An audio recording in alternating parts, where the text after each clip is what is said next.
Eclesiastes 11, verso 7, até o capítulo 12, versículo 8. Doce é a luz e agradável aos olhos ver o sol. Ainda que o homem viva muitos anos, regozije-se em todos eles, contudo, deve lembrar-se de que há dias de trevas, porque serão muitos.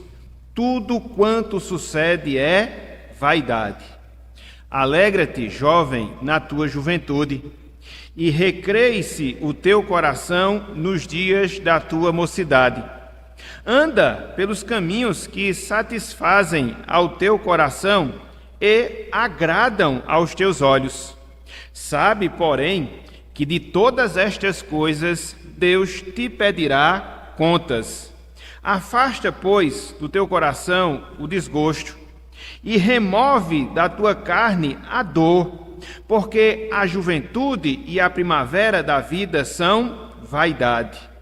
Lembra-te do teu Criador nos dias da tua mocidade, antes que venham os maus dias e cheguem os anos dos quais dirás: não tenho neles prazer.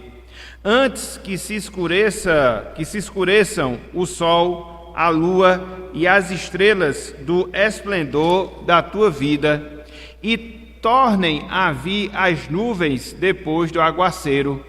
No dia em que tremerem os guardas da casa, os teus braços, e se curvarem os homens outrora fortes, as tuas pernas, e cessarem os teus moedores da boca, por já serem poucos, e se escurecerem os teus olhos nas janelas, e os teus lábios, quais portas da rua, se fecharem.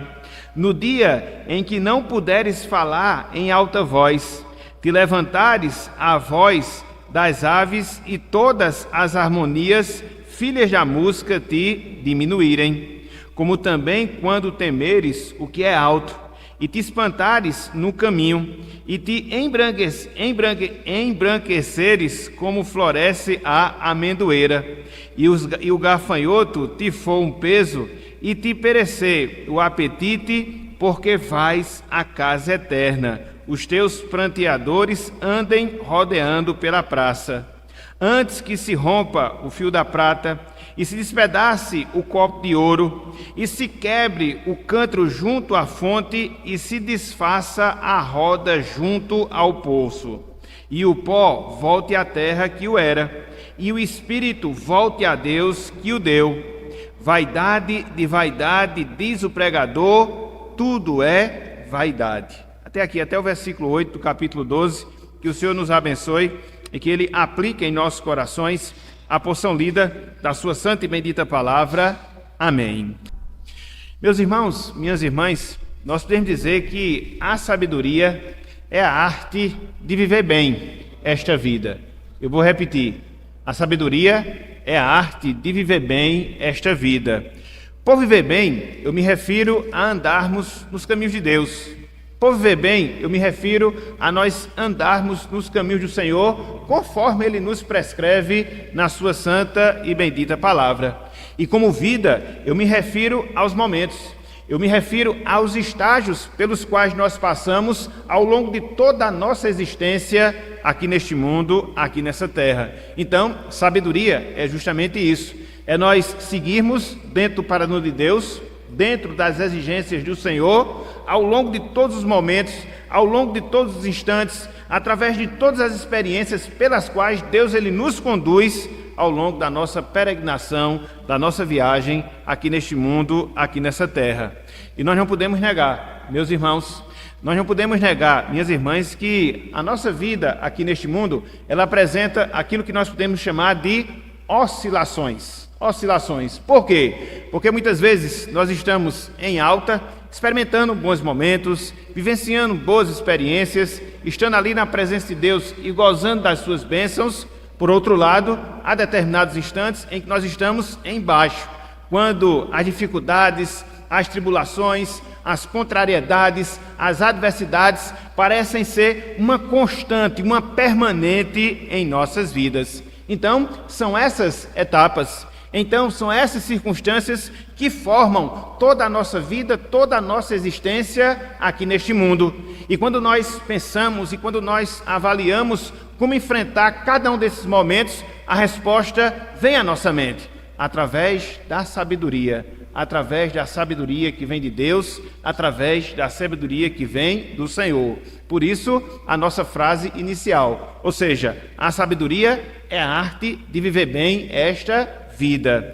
E é interessante porque é justamente disto que Salomão ele está tratando aqui nesse trecho que nós acabamos de ler. Eclesiastes, capítulo 11, versículo 7, até Eclesiastes, capítulo 12, versículo 8. Conforme nós vemos em nossas Bíblias, Salomão ele está concluindo. Salomão ele está finalizando o livro de Eclesiastes. Então, é o momento.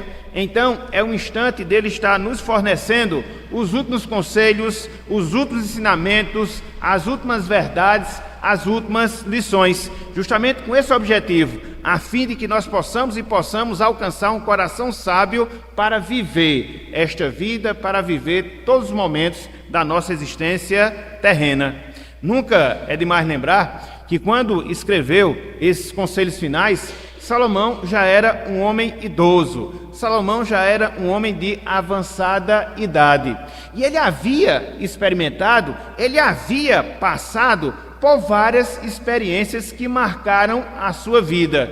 Seus erros, seus acertos, o apogeu que ele chegou como rei, comandando a nação de Israel, o seu declínio espiritual quando ele se associou a pessoas ímpias e infelizmente seguiu no caminho da idolatria, e isso trouxe consequências danosas não só para ele, mas também para a sua família e como consequência para todo o reino. Então, quando você faz toda essa retrospectiva relacionada à vida de Salomão, e quando você o vê agora mais maduro, mais calejado, mais experiente, você percebe que, de certa forma, ele tem sim condições, que, de certa forma, ele tem sim condições de poder nos dar conselhos, condições de nos dar orientações para que nós possamos viver a nossa vida, porque ele já passou, de certa forma, por esses estágios, e aí ele tem essa autoridade para nos ensinar e para nos mostrar como nós devemos viver essa vida com sabedoria.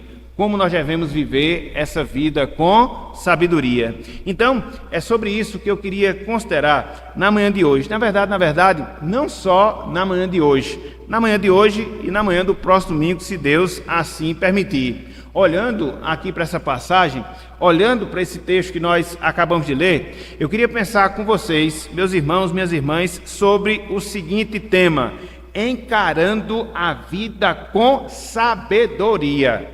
Encarando a vida com sabedoria.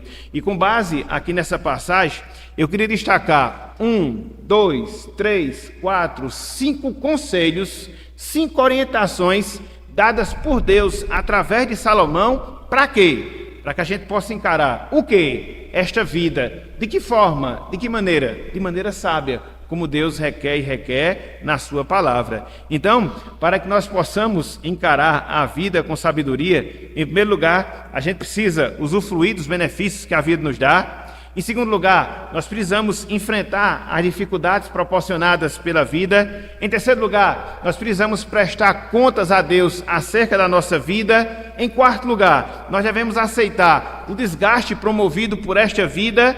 E por fim, em quinto lugar, enfrentar a realidade do fim da vida. Ufa, são muitas coisas, né? Mas a gente vai ver cada uma delas de maneira pausada. Por isso eu falei, conforme nossa palavra inicial, que a gente vai usar não só hoje, domingo, mas também o próximo domingo, para a gente considerar esses 5 conselhos que Salomão nos dá de como nós devemos encarar essa vida, não de qualquer forma, mas de como nós devemos encarar essa vida com sabedoria. Então, vamos lá, vamos começar a ver, vamos lá, vamos começar a trabalhar, vamos começar a destrinchar aqui esse texto e enxergar essas 5 divisões que eu apresentei aqui para os irmãos, para que venham ser verdades para as nossas vidas, a fim de nós colocarmos em prática e assim sermos sábios no desenvolvimento da nossa existência aqui neste mundo. Então, o primeiro conselho, a primeira orientação que Salomão nos dá, para que nós possamos encarar essa vida com sabedoria, para que nós possamos encarar essa vida com conhecimento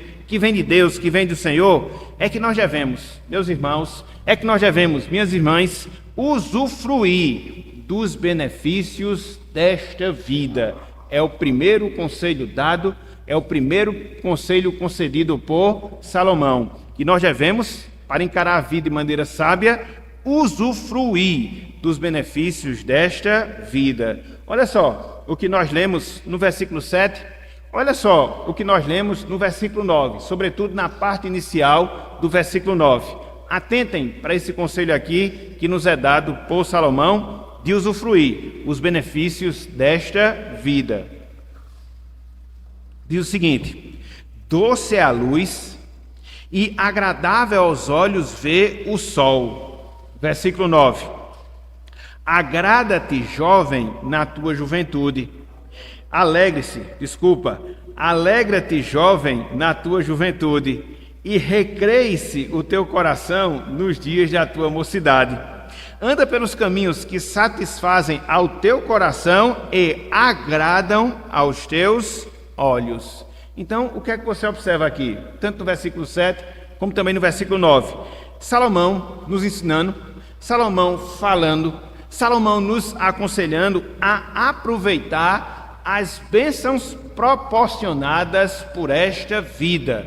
Repito, aqui nesse trecho, Salomão nos aconselha a aproveitarmos as bênçãos e bênçãos proporcionadas nesta vida ao longo da nossa existência. No versículo 7, Salomão ele faz referência à luz.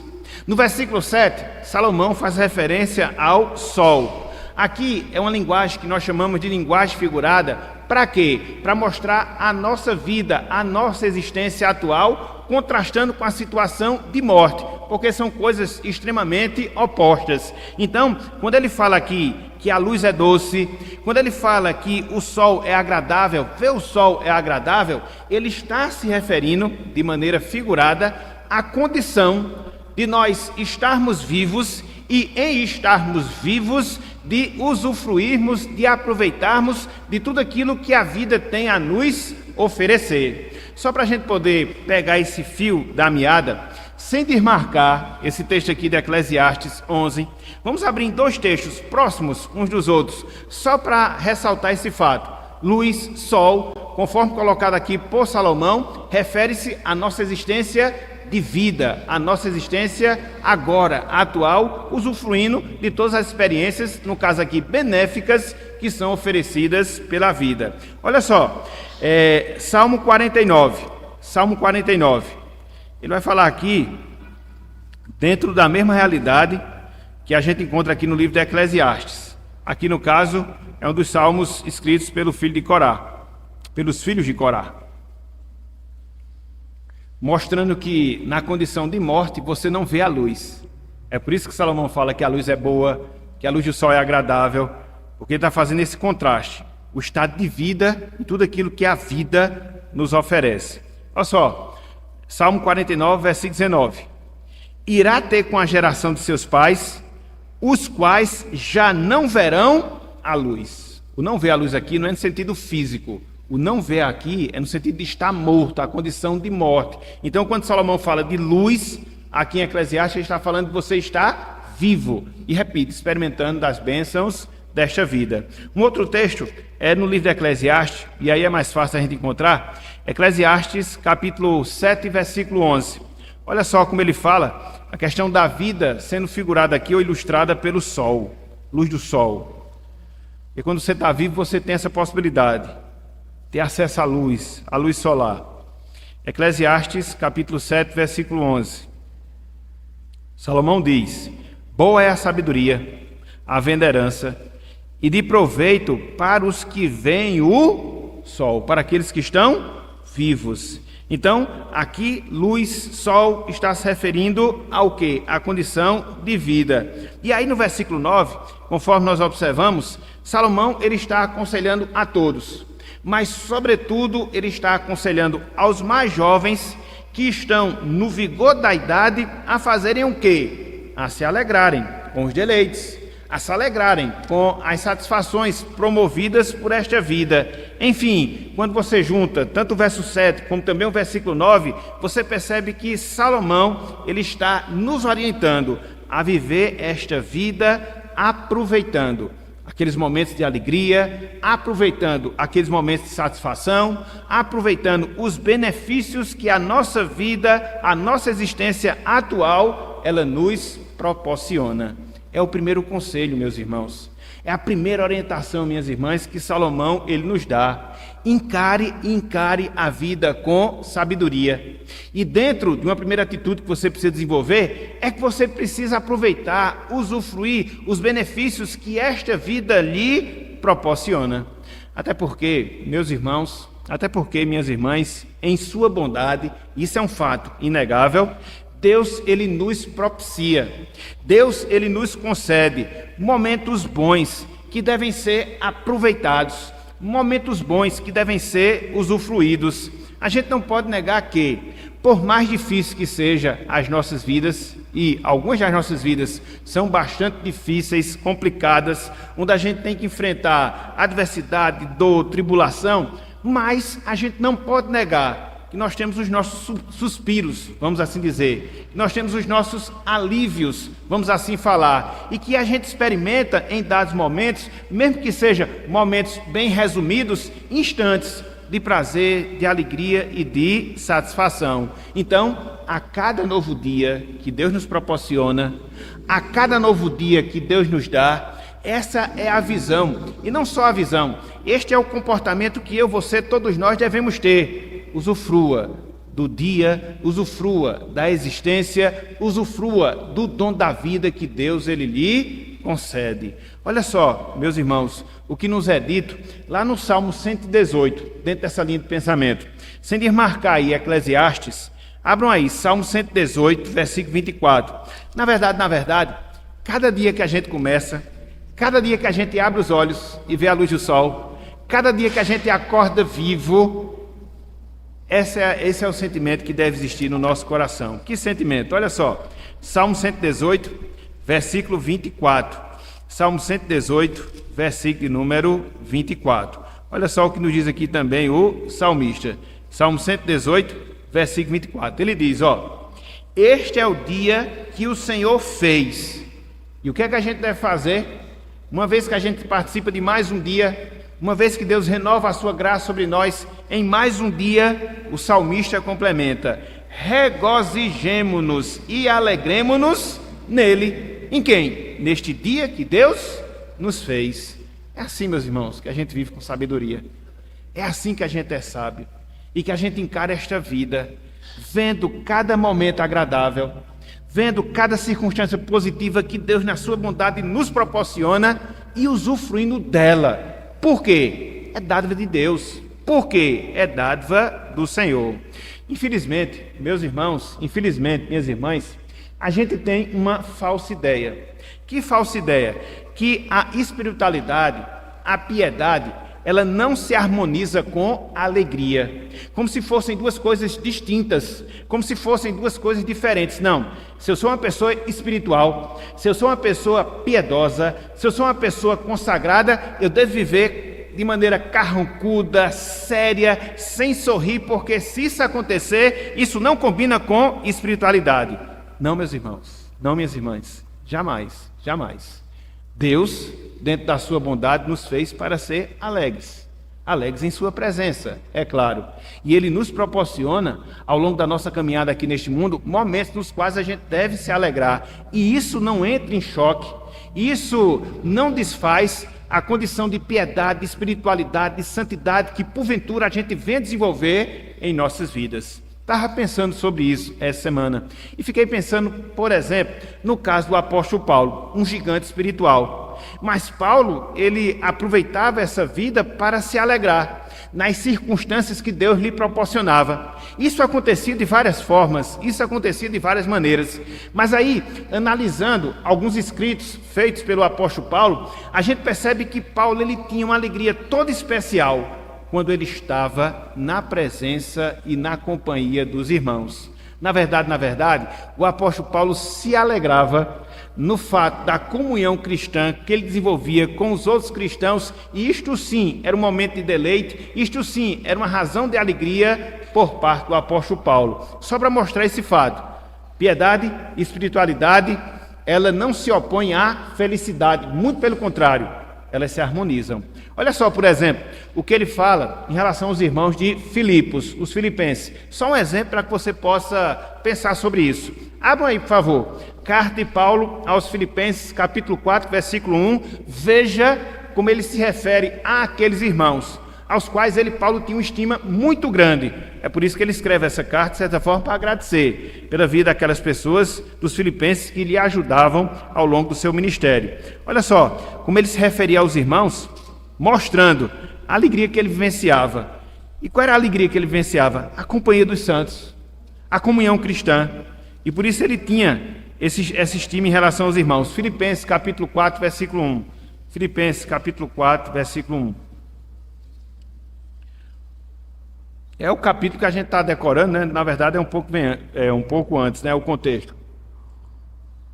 Olha só, se referindo aos filipenses, Paulo dizia: portanto, meus irmãos, amados e muito saudosos, veja, minha alegria. Ele tinha, na comunhão com aqueles irmãos, um motivo de alegria. Ele se alegrava, ele era uma pessoa feliz, fruto do trabalho evangelístico, missionário que ele desenvolvia. Então, espiritualidade tem tudo a ver com felicidade. A grande questão é como a gente busca e enxerga essa felicidade. O apóstolo Paulo tem uma visão correta acerca desse fato. Então, perceba, piedade não contraria espiritualidade. Piedade, muito pelo contrário, se harmonizam. Então, é preciso nós esclarecermos, e a gente vai ver um pouco mais adiante, que esse chamado que Deus nos faz, para que a gente possa se alegrar com as oportunidades e circunstâncias que a vida nos oferece, não abre portas para nós vivermos na licenciosidade. Não, a gente vai ver isso lá na frente. Por quê? Porque a nossa alegria, meus irmãos, minhas irmãs, ela deve ser vivida. A nossa alegria, ela deve ser vivenciada, acima de tudo, na presença de Deus, que é a fonte principal de alegria. Porque às vezes você vê esses textos, às vezes você escuta essas orientações e aí você chega e conclui: então eu vou procurar ser feliz de acordo com os padrões que eu acho adequado. Não, aqui há um chamado para que você possa usufruir dos momentos de alegria, das bênçãos, dos benefícios, mas isso dentro da concepção divina. E mais adiante a gente vai ver isso de uma forma mais detalhada. Então, o que é que fica de lição? O que é que fica de desafio para nós? Esse ponto que nós estamos considerando, ou seja, que encarar a vida com sabedoria, em primeiro lugar, é usufruir das bênçãos de Deus. A lição é que nós devemos, irmãos e irmãs, aproveitar a vida que Deus nos dá, aproveitar a vida que Deus nos proporciona com os seus deleites, sim, reconhecendo o quê? Reconhecendo Deus e a sua bondade em nossas vidas. Devemos aproveitar a vida sim, com seus benefícios, com as suas bênçãos, reconhecendo a bondade de Deus em toda a nossa vida. Infelizmente, meus irmãos, infelizmente, minhas irmãs, a gente tem uma tendência tão grande, mas a gente tem uma tendência tão grande mesmo, de sempre reclamarmos, de sempre estarmos insatisfeitos, de sempre estar chateados com a nossa vida, ao invés de aproveitarmos os momentos prazerosos que Deus nos proporciona para, ao contrário disso, experimentarmos a verdadeira alegria. Porque por mais que a gente enfrente dor, e a gente enfrenta muito, por mais que a gente tenha momentos de dificuldades, e nós temos vários, mas se nós olharmos para a nossa vida, ao nosso derredor, nós vamos ter sim inúmeras razões, nós vamos ter sim inúmeros motivos para quê? Para nós nos alegrarmos. Estamos vivos, estamos próximos dos nossos familiares, estamos contando com a provisão divina todos os dias, com a sua proteção, temos a oportunidade de estar vivendo na presença de Deus,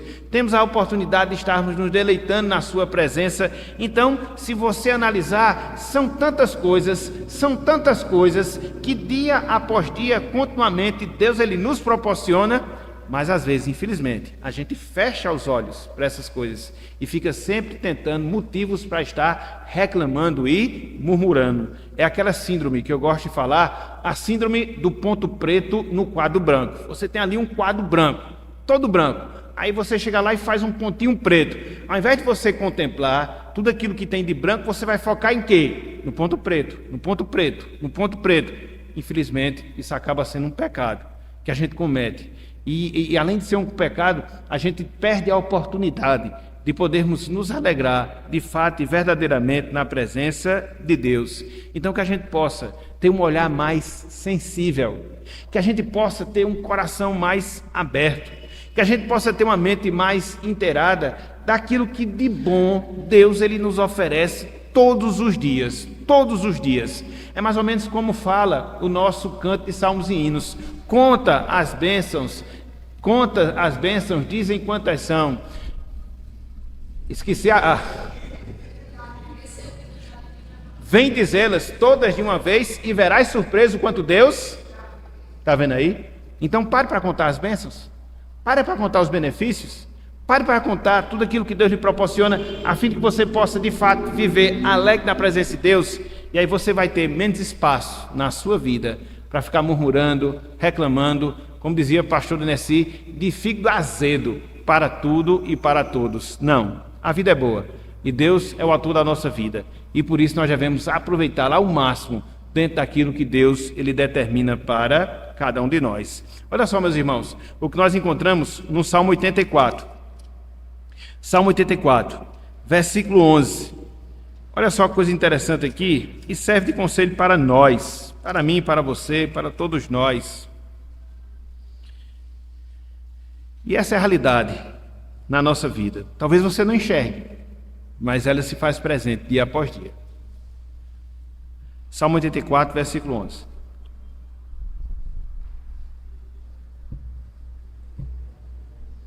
Salmo 84, versículo 11.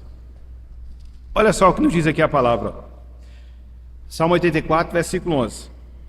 Porque o Senhor Deus é sol e escudo. Mais uma vez a figura do sol, né? O Senhor dá graça e glória. Veja como o salmista complementa aqui o texto. Nenhum bem sonega aos que andam e andam retamente. Nenhum bem Deus sonega. Aquele bem que de fato faz bem para nós. Não aqueles que nós achamos que faz bem para nós, mas aqueles que Deus sabe que faz bem para nós. Nenhum destes bens Deus ele vai nos negar. Muito pelo contrário. Então se alegre nisso. Muito pelo contrário. Regozije-se em Deus por causa disso. E aí você vai ver a vida com outros olhos. Você vai encarar a vida com sabedoria. Você vai ver as circunstâncias da vida com o olhar divino. Isso vai ser extremamente importante para o nosso bom andamento aqui nessa existência terrena. Então, para que a gente possa encarar a vida e encarar com sabedoria, a primeira coisa que você, todos nós devemos fazer, usufruir das bênçãos que Deus nos concede nesta vida. Mas só isso? Não. Em segundo lugar, o segundo conselho que Salomão nos dá para encararmos essa vida com sabedoria: enfrente as dificuldades desta vida. Enfrente as dificuldades desta vida. Olha só, meus irmãos, o que nós encontramos lá no livro de Eclesiastes. Abra mais uma vez aí a sua Bíblia. Eclesiastes, capítulo 11, versículo 8. E Eclesiastes, capítulo 11, versículo 10. Olha só, através desses dois versos, o que Salomão nos ensina aqui, Enfrenta as dificuldades desta vida. Olha só, verso 8, depois eu pulo para o versículo número 10. Ele diz: ainda que o homem viva muitos anos, regozije-se em todos eles, contudo, deve lembrar-se de que há dias de trevas, porque serão muitos. Tudo quanto sucede é vaidade. Versículo 10. Afasta, pois, do teu coração o desgosto e remove da tua carne a dor, porque a juventude e a primavera da vida são vaidades. Irmãos, irmãs, Salomão aqui destaca as realidades tristes que também se fazem presentes em nossas vidas.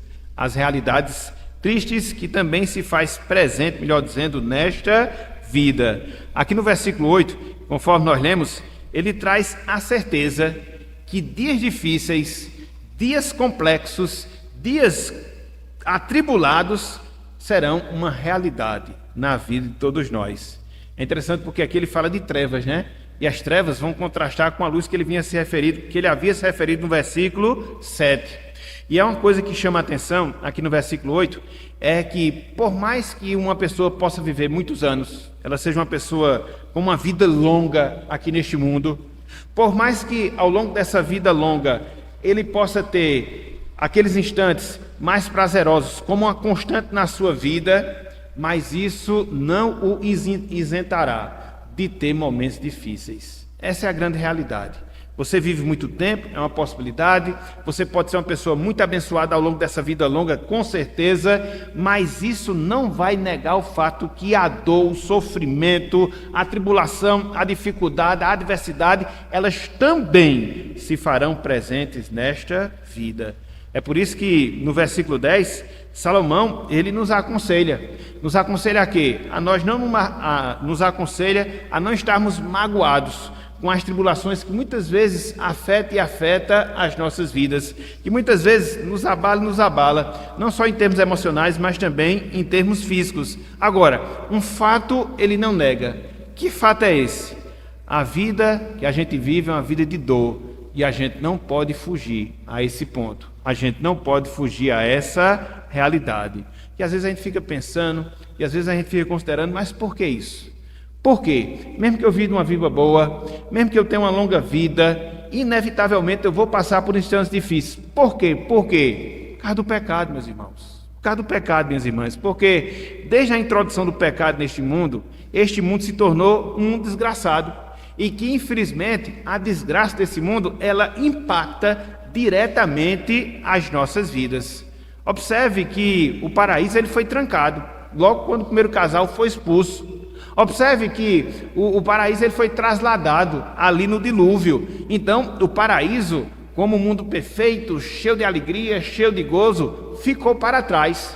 Há uma promessa, sim, de novo céu. Há uma promessa, sim, de nova terra. Há uma promessa, sim, de um paraíso que Deus tem reservado para nós. E é uma verdade. Mas ainda não é agora. Vai ser ainda no futuro. Esta vida não. É difícil. Nesta vida não, nós vamos encontrar dificuldades. Nesta vida não, a gente vai enfrentar barreiras e serão inúmeras barreiras. Por quê? Depois da introdução do pecado, infelizmente, essa é a realidade triste. E nós já vamos nos deparar. E a gente não pode fugir, até porque a gente não pode fugir mesmo. Então, se a gente não pode fugir, o que é que a gente tem que fazer? A gente tem que encarar, inclusive, esses momentos difíceis que muitas vezes se fazem presentes em nossa vida. Uma dificuldade financeira, um desemprego, uma enfermidade, uma perseguição, enfim, a lista ela é infinda. Agora, o fato permanece. Que fato? Dificuldades, você, todos nós iremos passar. Não adianta. Não existe história da carochinha, não existe conto de fadas, não, muito pelo contrário. O mundo é real e é um mundo de dor. O mundo é real e é um mundo de injustiça. O mundo é real e é um mundo de doença. O mundo é real e é um mundo de morte. A gente não pode fugir desta realidade. Inclusive o próprio Salomão, ao longo do seu livro, ele falou isso. As injustiças aparentes que ocorrem no mundo, onde o mal muitas vezes é premiado, o bem muitas vezes é punido, é isso que a gente se depara nesse mundo debaixo do sol. Essa é a triste realidade. Essa é a triste realidade que nós devemos enfrentar. E aí, quando você é sábio, você consegue balancear essas duas coisas. Que duas coisas? A primeira delas, Deus me dá bênçãos e eu preciso usufruir dessas bênçãos. A segunda delas, a vida não é só de bênçãos, ela também tem dificuldades. Então eu tenho que saber agir em cada um desses momentos, aproveitando os momentos bons e sendo forte nos momentos difíceis, vendo a bondade de Deus nas dificuldades e vendo a bondade de Deus também na bonança, e fazendo disto um princípio, para que eu possa guiar a minha vida e não me desesperar quando os momentos bons passam, porque eles vão passar. Quando os momentos ruins chegam, porque eles vão chegar. não adianta, a gente não pode viver e viver de ilusão. Então, o que fica aqui de lição, o que fica aqui de princípio é justamente esse. Ou seja, que nós não devemos fugir, meus irmãos, que nós não devemos fugir, minhas irmãs, dos momentos difíceis que a vida oferece. Repito, nós não podemos fugir dos momentos difíceis que a vida oferece. Eu sempre gosto de dizer que todo dia a gente tem um leão para matar. Ele está na nossa porta. E às vezes tem dia que é complicado. Não só tem um não, tem 2, 3, 4, 5. Mas fazer o quê? Essa é a realidade. Essa é a realidade. É interessante porque, diante disso, o que é que ímpio faz? A pessoa sem Deus, a pessoa sem o temor do Senhor, ela tenta fugir da realidade dos problemas. E elas entram de cabeça, aonde? Nos vícios, nos prazeres, no mundanismo. A pergunta que fica é, elas resolvem os problemas dessa forma? Não. Aumenta o problema, aumenta o problema. Porque se desencadeia aí uma série de fatores que não só a prejudica, mas também prejudica as pessoas que estão ao seu derredor. Veja, por exemplo, uma pessoa que procura minimizar as dificuldades da sua vida, seguindo no caminho do vício, seja do álcool, seja das drogas, ele acaba com a sua saúde, ele perde a sua moral, ele perde os seus recursos, ele desestrutura a sua família e os problemas, eles vão aumentar. Não é nem que os problemas continuem, eles vão aumentar e vão aumentar numa escala desproporcional, numa escala exponencial, melhor dizendo. Então, é isto que nós devemos fazer. E de certa forma, meus irmãos, de certa forma, estava vendo um autor falando sobre isso e terminei concordando com ele. As dificuldades que a gente enfrenta na vida, elas são benéficas. Ah, o que? São benéficas? Sim, são benéficas. Em primeiro lugar, porque nos ensina que este mundo no qual nós vivemos não é o nosso paraíso. Quem estiver pensando nisso vai se frustrar. Este mundo no qual nós vivemos não é o nosso paraíso. Existe algo melhor, existe algo perfeito, existe algo glorioso que está nos aguardando. Daqui um pouco vai chegar. Então, isso de certa forma tira essa visão de apego que muitas vezes a gente tem nas coisas desse mundo. Elas são passageiras. Elas vão passar. Passam os deleites, passam as dificuldades, então tudo é passageiro dentro desse processo. E nos mostra que há algo melhor. Aonde? Debaixo do sol? Não, mas há algo melhor acima do sol, para que a gente possa estar esperando o cumprimento dessa promessa que Deus nos fez, não negando as dificuldades, mas mostrando a realidade delas em nossas vidas, mas consolando o nosso coração, mostrando-nos que mais cedo ou mais tarde, essas dificuldades, elas serão substituídas por uma existência gloriosa na presença do nosso Deus. Serve para isso, meus irmãos. Em primeiro lugar, você entender que o fim não é este mundo. Em segundo lugar, de você olhar para a frente e esperar, tem coisa melhor, infinitamente melhor, gloriosamente melhor, esperando por mim. A dificuldade, o problema, a adversidade vão ser passageiros e logo vão dar lugar ao que é eterno, glorioso, permanente, inabalável. Então, vale a pena a gente esperar. Olha só o que o apóstolo Paulo fala acerca disso na carta que ele escreveu aos Coríntios. 2 aos Coríntios, abram aí, por favor. 2 aos Coríntios. E eu não sei se eu melhoro ou pioro falando isso. O mundo é difícil para todos, mas para nós crentes é mais difícil ainda. Acho que não foi bom, né? Mas é uma realidade. O mundo é difícil para todos, e para nós crentes é mais difícil ainda. É mais difícil ainda. Paulo já dizia isso, que todos quantos querem viver piedosamente padecerão perseguições. Então, se o sofrimento é uma realidade para todos, para nós vai ser intensificado, porque a gente não vai andar no padrão mundano. Mas, veja, o que é que a gente tem que fazer? Veja qual deve ser o nosso espírito, veja qual deve ser o nosso ânimo. Olha só, 2 Coríntios capítulo 4, a partir do versículo 7. Aqui Paulo abre o coração, né?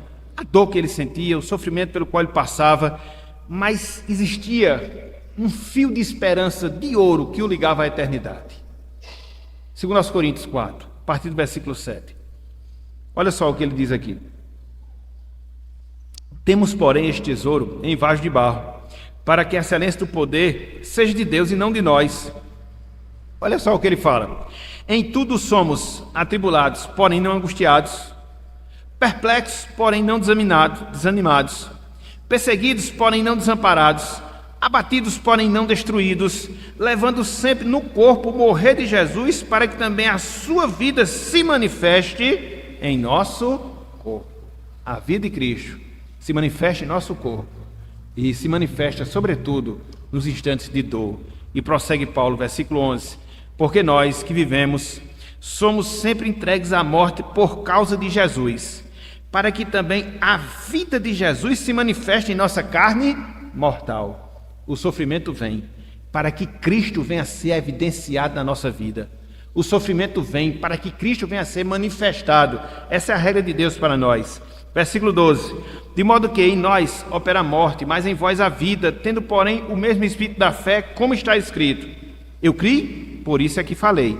Também nós cremos, por isso também falamos, sabendo que aquele que ressuscitou o Senhor Jesus, veja, também nos ressuscitará com Jesus e nos apresentará convosco. Essa é a esperança. Tribulação, angústia, perseguição, sim, mas para cada uma delas o remédio de Deus. E em relação a elas, a promessa de algo excelente, melhor, superior, glorioso, quando nós estivermos na presença de Deus. Garofalo já falava que o mundo é pior e melhor do que pensamos, mas ele completa: e o novo mundo será melhor do que sonhamos. O mundo é pior e melhor do que pensamos, e o novo mundo será melhor que sonhamos. Está chegando, meus irmãos, está chegando, está chegando. Disto pode ter certeza. Daqui um pouco mais, a nossa dimensão vai ser mudada. Não vai ser essa, vai ser uma dimensão gloriosa, eterna, firme, inabalável, na presença do nosso Deus. E tudo isso vai passar, toda a dor, todo o sofrimento. Parece história religiosa, mas não. É um princípio que nós temos e encontramos fundamentado na palavra do Senhor. Então, encare o seu leão, ou os seus leões, todos os dias. Eles vão bater na sua porta e serão muito raivosos, muito bravos. Enfrente-os, enfrente-os. Você não está só, Cristo está com você. E depois da sua luta, Ele lhe promete morada celestial na sua presença para todo sempre. Então, o segundo conselho que Salomão dá: enfrente as dificuldades desta vida. Então, usufrua dos benefícios desta vida, o primeiro conselho. Enfrente as dificuldades desta vida, o segundo conselho.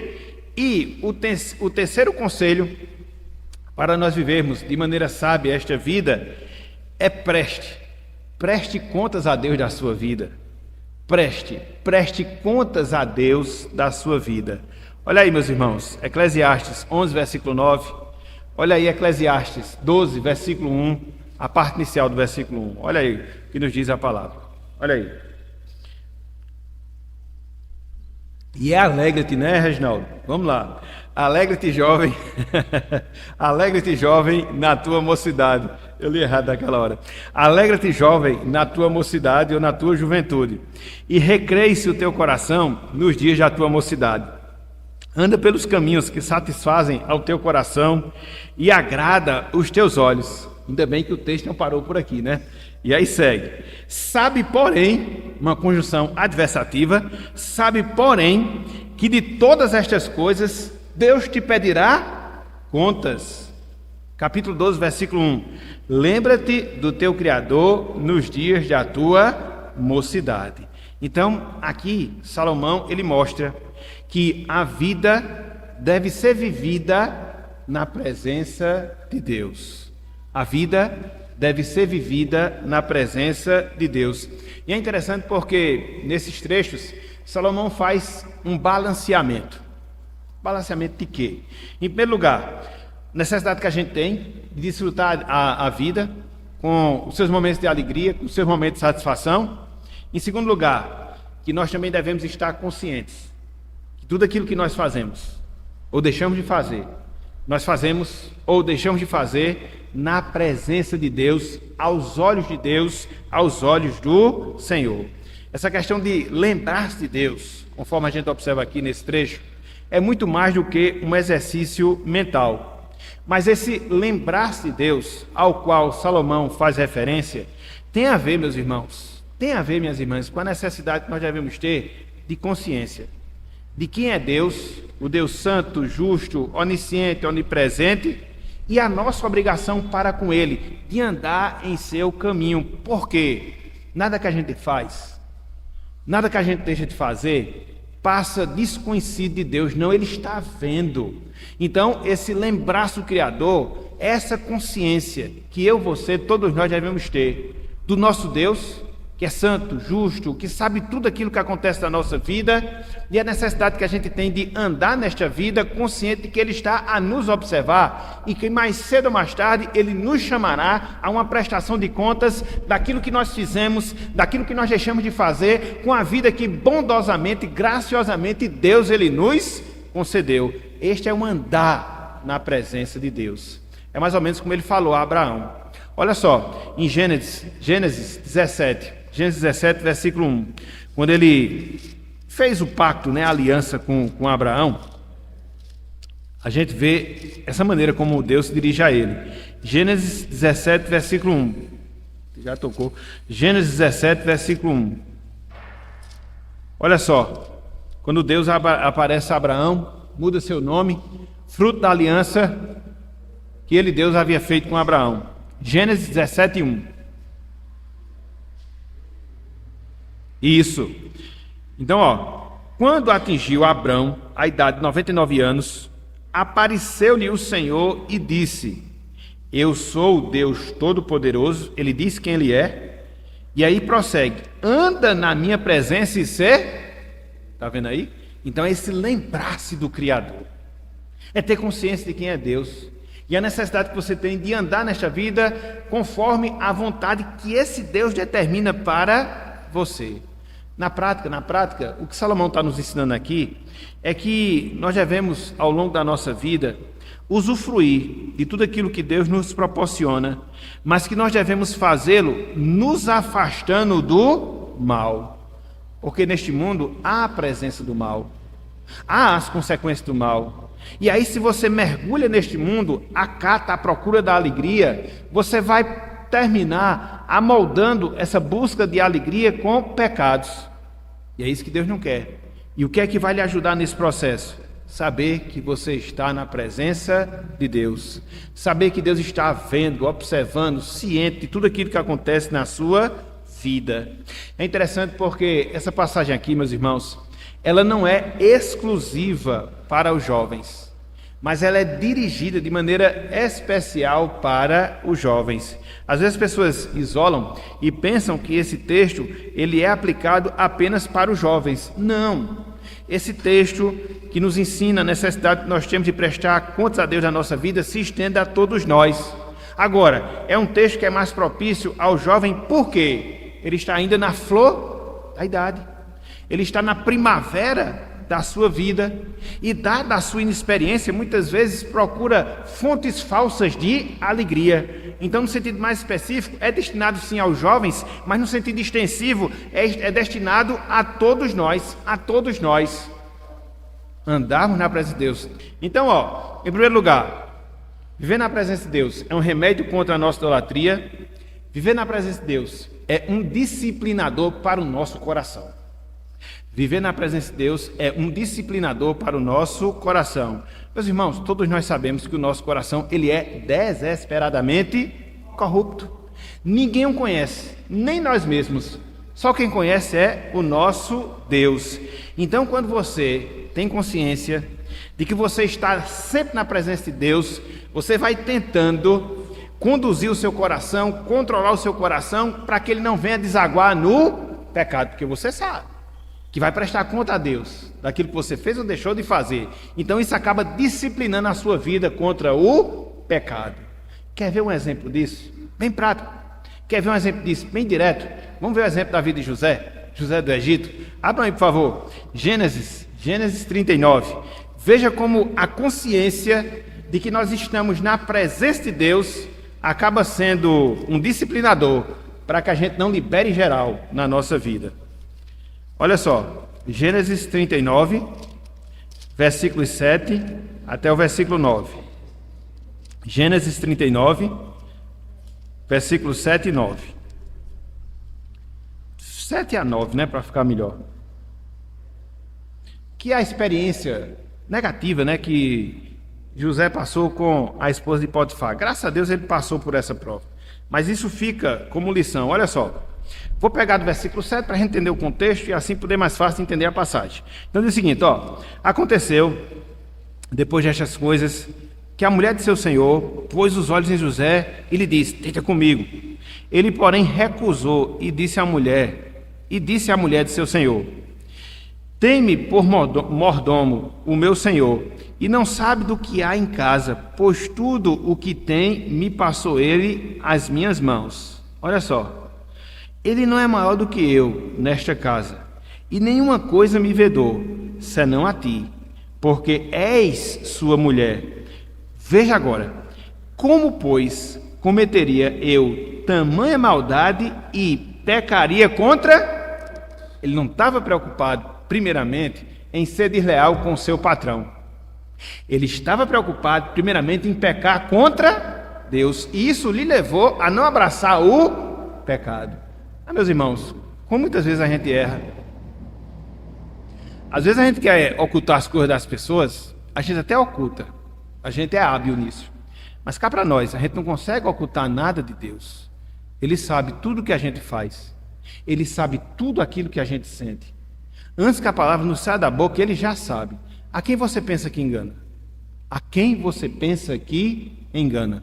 Você arranja desculpas, às vezes até as mais esfarrapadas possíveis, para justificar determinadas coisas. Mas cá para nós, você está na presença de Deus, e daí você não pode fugir. Então, fica de lição esse conselho dado por Salomão, ou seja, que nós entendamos as implicações da presença de Deus em nossas vidas. Deus é o Deus Emanuel? Sim.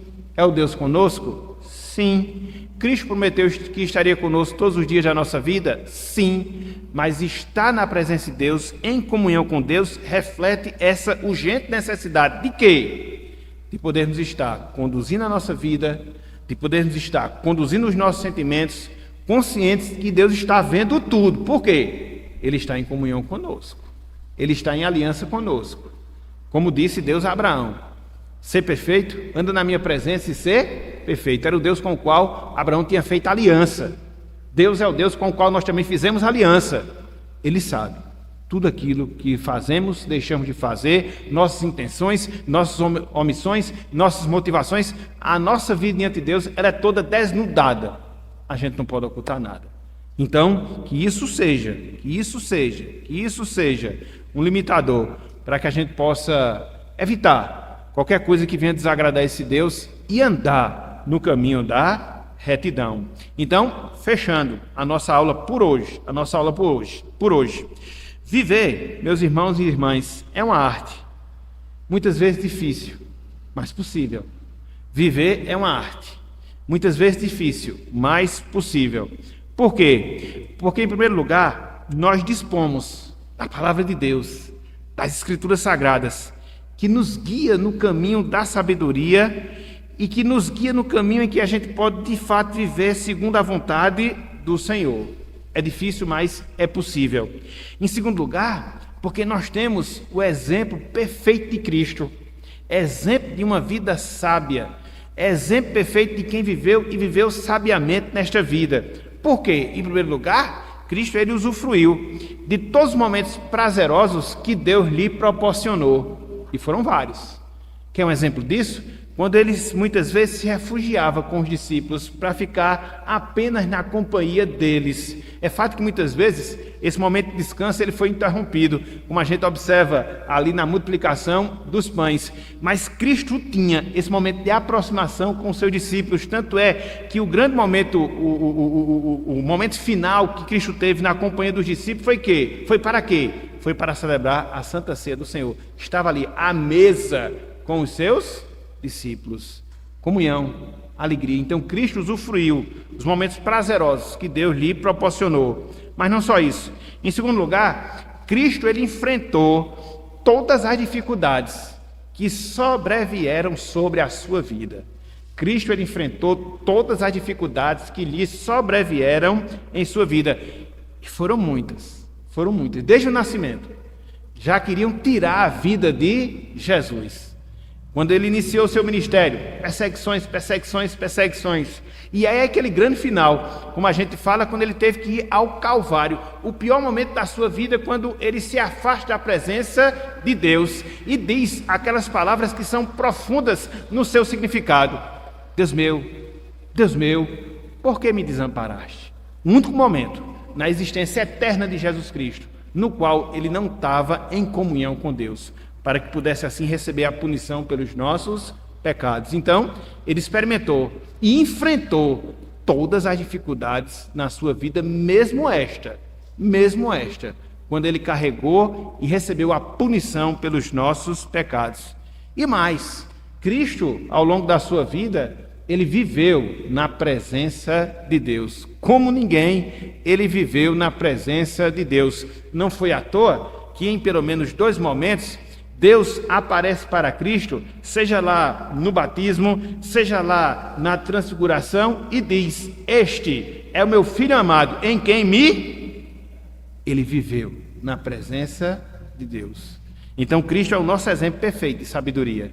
Usufruiu dos momentos bons, enfrentou as dificuldades e viveu na presença de Deus. É a segunda razão. E, em terceiro lugar, Cristo, ele nos capacita com a sua graça, para que nós possamos viver de maneira sábia em nossas vidas. Nós não estamos sós, meus irmãos, nesse processo. Nós não estamos sós nessa caminhada. A grande dificuldade é que muitas vezes a gente pensa que vai desenvolver a sabedoria a partir e dependendo dos nossos próprios esforços. Não, a gente não consegue. A gente só consegue a partir da graça de Cristo operando sobre nós e em nós, para que assim, somente assim, esse alvo ele seja atingido em nossas vidas. Então, não procure sabedoria baseada em você. Não procure sabedoria confiando em você. Não. Viva a vida de maneira sábia. Clame por graça. Clame por misericórdia, recorra ao fortalecimento de Cristo, que é o único que pode nos ajudar em todo esse processo. Então hoje, meus irmãos, nós vimos 3 conselhos para que nós possamos viver de maneira sábia esta vida. Nós devemos usufruir dos benefícios da vida, nós devemos enfrentar as dificuldades da vida e nós devemos prestar contas a Deus da nossa vida. E aí vão ficar os outros 2 passos, os outros 2 conselhos, para que nós trabalhemos no domingo que vem, seguindo essa sequência que faltou a ser considerada aqui em Eclesiastes. Ou seja, em 4º lugar, a gente deve aceitar o desgaste promovido por essa vida, e ela se desgasta. E em 5º lugar, a gente deve enfrentar a realidade do fim da vida. Mais cedo ou mais tarde isso também vai acontecer, mas são cenas dos próximos capítulos e domingo que vem, se Deus quiser, a gente volta para esse texto e trabalha o restante desses conselhos. Ok? Então, meus irmãos, minhas irmãs, que Deus nos abençoe, que Ele aplique a sua santa palavra em nossos corações e que a partir de agora a gente possa ter um vislumbre mais perfeito, mais claro, mais nítido de viver de maneira sábia, glorificando a Deus em toda a nossa vida. Que Ele nos abençoe. Amém.